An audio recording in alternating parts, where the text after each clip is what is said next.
Right, so I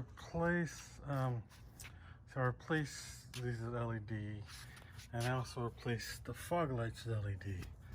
There were some videos saying you had to undo this, pull it from the front, but it's easier to, there's a screw there, right there.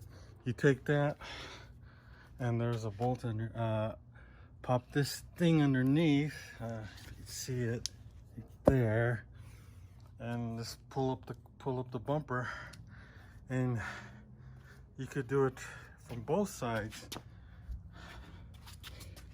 See there, just pull the bumper and you're able to access it from the back without having to pull it from the front, which is too much pain in the ass.